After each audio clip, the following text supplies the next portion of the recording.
There is a type of strength that makes no noise. It doesn't appear in exaggerated muscles, expensive clothes, or rehearsed lines. It's a strength so silent, so deep, that people around you feel it before they understand it. And here's the truth almost no one tells you. The body reveals what the mouth tries to hide. And there are gestures, invisible to most, that expose exactly who you are on the inside. Gestures that reveal weakness. Gestures that reveal insecurity, and gestures that expose a man who is strong in spirit, even when he doesn't say a single word. Today, you're going to understand what these gestures are, how they work, and most importantly, how to use them wisely to convey presence, direction, and inner strength in any environment. But let me warn you first, after this video, you will never look at human behavior the same way again. Because what I'm about to show you changes not only how others perceive you, but mainly how you perceive yourself. Because maybe you've walked into places and felt like no one really saw you. Maybe you've tried to speak, and your voice felt smaller than your thoughts. Maybe you've felt that even when you tried, the world treated you like someone ordinary, someone who doesn't bother anyone, someone who isn't taken seriously. And that is not your fault. You grew up in a world that trained you to shrink, to ask for permission to exist, to hide your intensity so you wouldn't seem aggressive, to polish your own strength until it became silence. But deep down, you know there's something greater, a type of presence that should feel natural, a posture that should be yours, a strength that should flow, not hide. You just didn't know how to activate it until now. Because for centuries, monks, warriors, samurai, and men of elevated consciousness knew something the modern world forgot. The spirit commands the body, and the body reveals the spirit. A samurai didn't need to raise his voice to be respected. A monk didn't need to show aggression to be perceived as strong. A leader didn't need to look alpha. He simply needed to be deeply aligned with his own center. They understood that posture is a silent prayer, that the gaze is an invisible sword, and that gesture is a language that travels across centuries. The modern world, with all its speed and superficiality, lost this ancestral knowledge, but you're going to reclaim it today. To show you the power of this, let me tell you a story. A few days ago, I met a young man. Let's call him Daniel. He wasn't weak, he wasn't dumb, he wasn't lazy, but he was unnoticed. He said that no one respected him. At work, people ignored his ideas. On the street, he tried to walk through and people wouldn't even move aside. In groups, they had to ask him to repeat himself 3 times. But the most painful part wasn't how others treated him. It was how he felt about himself. Small, lost, disconnected from his own power. Daniel told me something I never forgot. It feels like I was born to stay in the back of the room. But the most impressive part is what happened next. I asked him not to say anything, just to stand still. I observed his chin slightly down, his shoulders closed, his feet unstable, searching for position, his gaze asking for permission. And then I explained, Daniel, you're not weak. You're just sending signals that don't match the man you truly are. From that moment, I began teaching him the 7 invisible gestures, one by one, simple, silent, deep.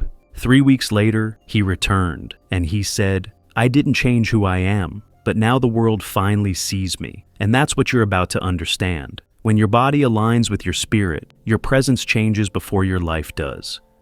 Before we enter the 7 invisible gestures, you need to understand something that changes everything. People don't respond to what you say. They respond to what you radiate. Most body language doesn't come from the body. It comes from identity. That's why some men try to look confident and fail, while others, with no effort, dominate any room. Presence is not trained from the outside in.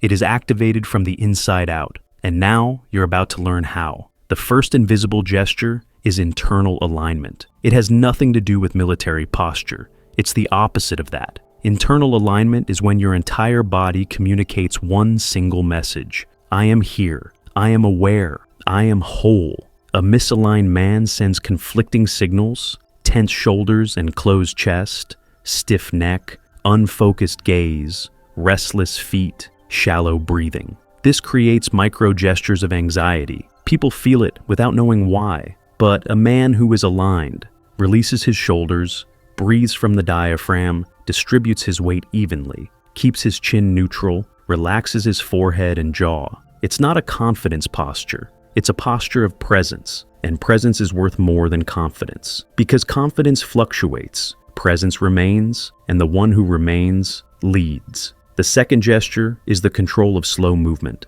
Unstable men move too fast. They turn their heads quickly, touch their faces, adjust their clothes, seek distractions. This exposes insecurity. A man strong in spirit masters silence and masters time. He moves less, and when he moves slowly. Slow movements activate in the brain of others the perception of command, safety, authority, clarity, direction.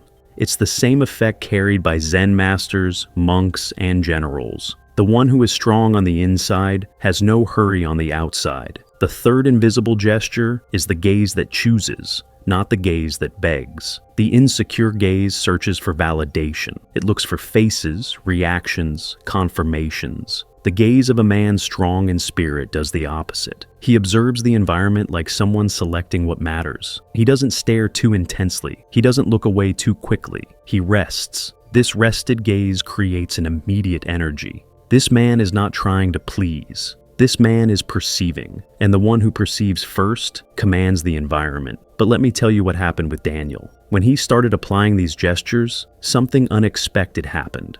With more presence, more firmness, and more silence, people began treating him differently, and it scared him. Friends said he was cold. Co-workers said he looked serious. Someone even said he seemed distant. Daniel almost gave up. He almost returned to being the small, invisible man. This is the collapse everyone faces. When you start becoming who you truly are, the world tries to pull you back. But that is not the end.